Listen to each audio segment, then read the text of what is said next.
আমি বললাম, আগে আমার দুটো ফল খেয়ে নাও। আমার স্বামী যাওয়ার পর থেকে এই ফল কেউ খায়নি, কেউ ধরে দেখেনি। তুমি আগে ফল দুটো খেয়ে নাও, তারপর আমি তোমার ব্যাগ থেকে প্রসাদ বের করব। আমি জানি অনেক প্রসাদ জমে আছে। সেসব প্রসাদ আমি চাই। রাতের আধারে আমি কিভাবে প্রসাদ খেলাম তা ভোলা যাবে না। আমি অনুষ্কা, ২৮ বছর বয়সী এক সুন্দরী নবযুবতী, বিবাহিতা। আমার স্বামী রক্তিম আর ৩ বছরের ছেলে অপুকে নিয়েই আমার সোনার সংসার। রক্তিম একটা প্রাইভেট ফার্মে উচ্চ পদেই চাকরি করে। আমার তার সাথেই গ্রামে গিয়ে থাকতে চেয়েছিলাম, কিন্তু ওই প্রত্যন্তর গ্রামের পরিবেশে বাচ্চা নিয়ে থাকা মোটেই সম্ভব ছিল না। তাই চাকরি বাঁচানোর জন্য রক্তিমকে সেখানে একলাই চলে যেতে হয়েছিল।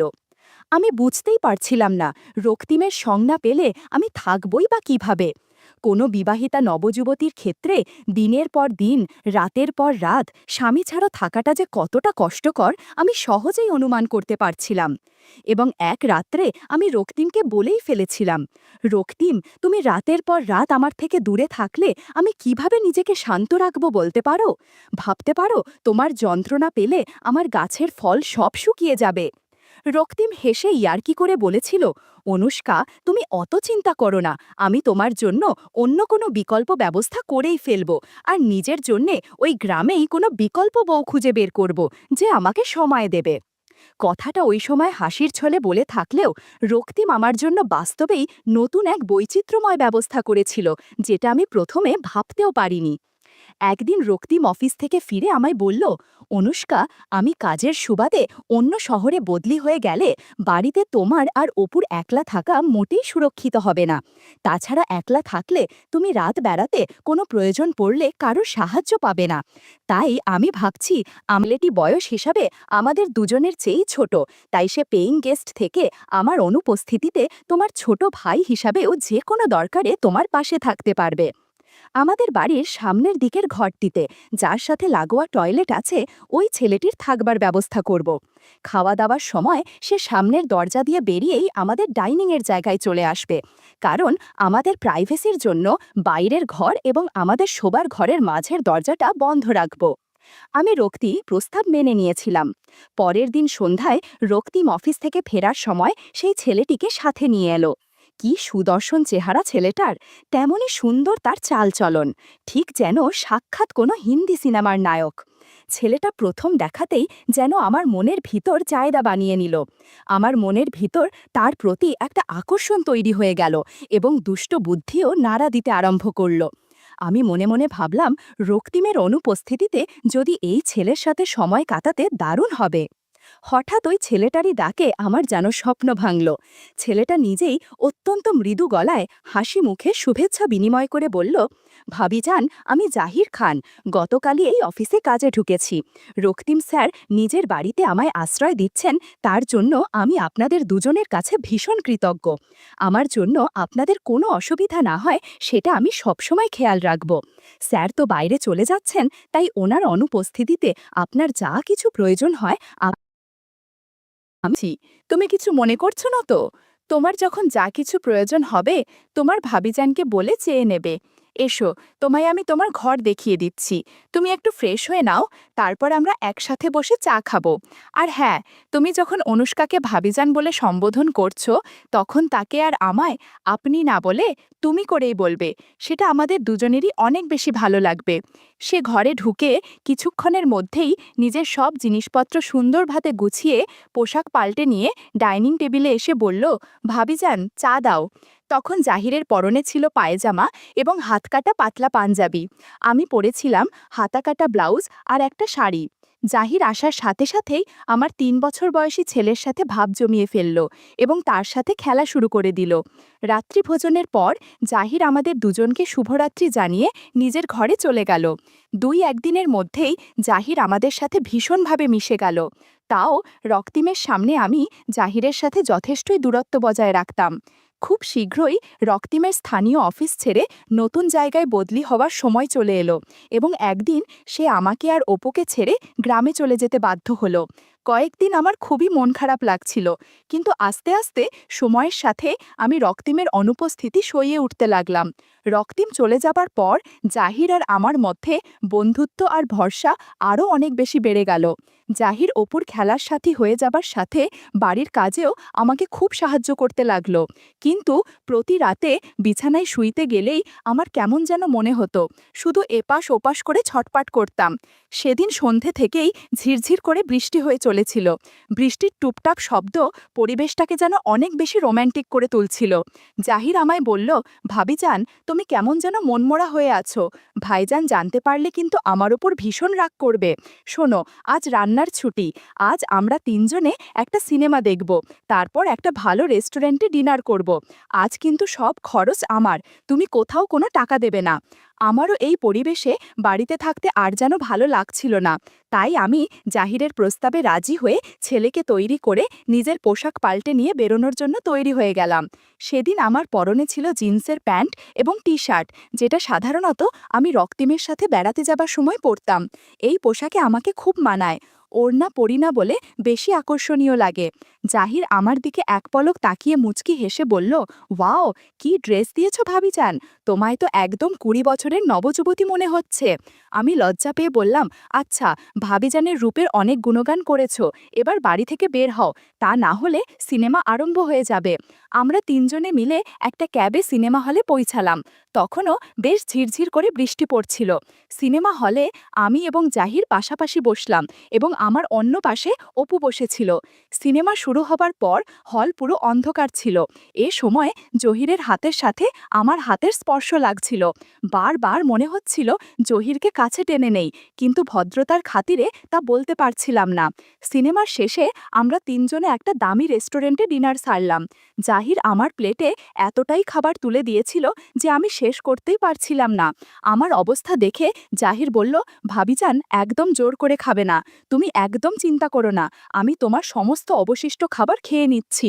আমি সাথেই বাধা দিয়ে বললাম, না না জাহির, সেটা হয় না, তুমি কেন আমার এটো খাবার খাবে?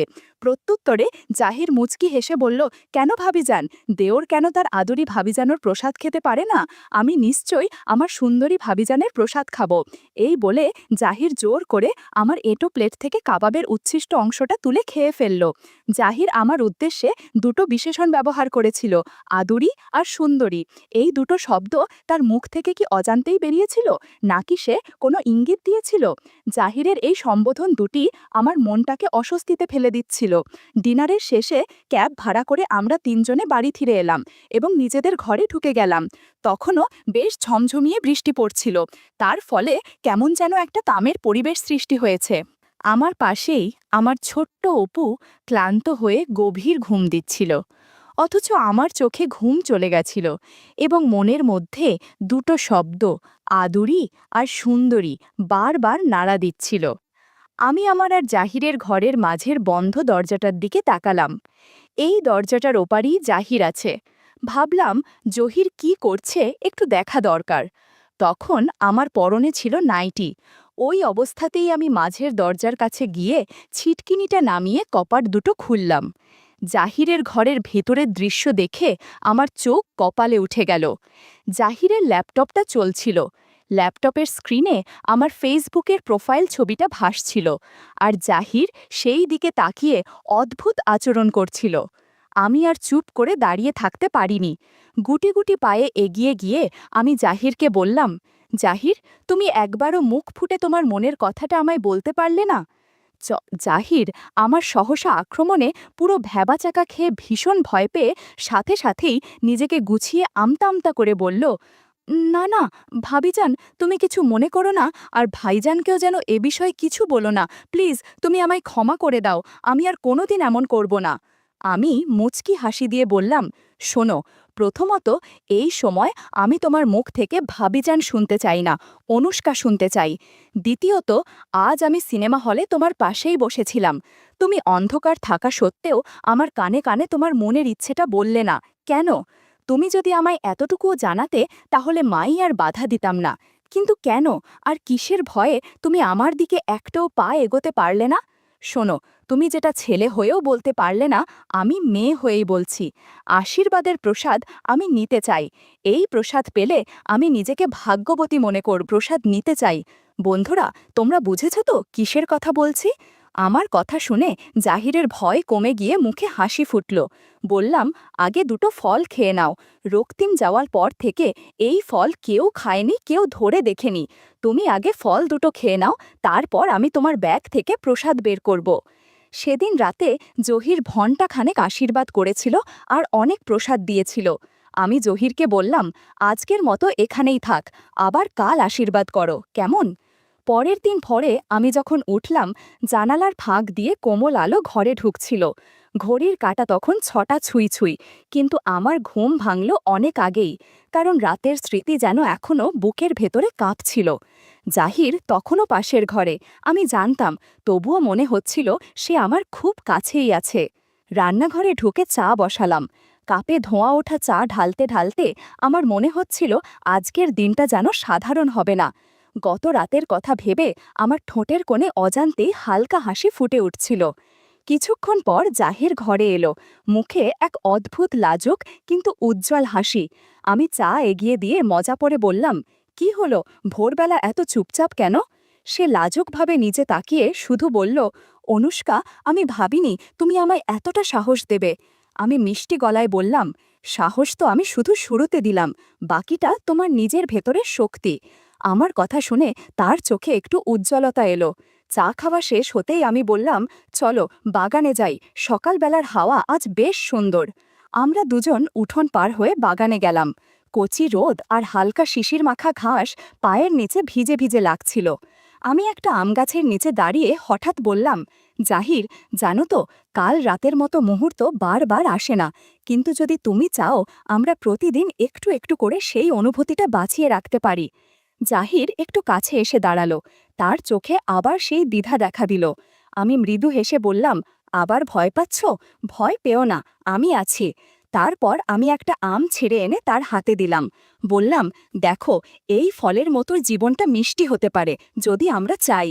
জাহির আমটা হাতে নিয়ে আমার চোখে তাকালো, আর সেই মুহূর্তে তার ভেতরের বাঁধন যেন খুলে গেল। আমরা দুজনেই গাছের ছায়ায় বসে গেলাম। হাওয়া বইছিল, চারপাশে শুধু পাখির ডাক আর আমাদের দুজনের নিঃশ্বাসের শব্দ। আমি তার কাঁধে মাথা রাখলাম, সে ধীরে ধীরে আমার হাতটা ধরল। সেই স্পর্শে আমার বুকের ভেতর কেমন করে উঠল একটা মিষ্টি নরম কাঁপুনি। আমি ফিসফিস করে বললাম, জাহির, গতরাতে তুমি আমায় যে আশীর্বাদ দিলে সেটা শুধু শুরু। আমি চাই প্রতিদিন তুমি নতুন করে আমায় সেই প্রসাদ দাও। এতে আমিও ভাগ্যবতী হব, তুমিও শান্তি পাবে। জাহির কোনো উত্তর দিল না, শুধু আমার হাত শক্ত করে ধরে রাখল। তার চোখে স্পষ্ট ছিল সে আজ নিজের ভেতরের ভয়টা পুরোপুরি হারিয়েছে। বাকি দিনটা যেন অন্য রকম হয়ে গেল। আমরা দুজন কাজের ফাঁকে ফাঁকে চোখাচোখি করছিলাম, ছোট ছোট ইঙ্গিতে একে অপরকে বুঝিয়ে দিচ্ছিলাম। সন্ধ্যা নামতেই আমার ভেতরে আবার অদ্ভুত এক প্রতীক্ষা তৈরি হলো, আজ রাতটা অন্য রকম হবে।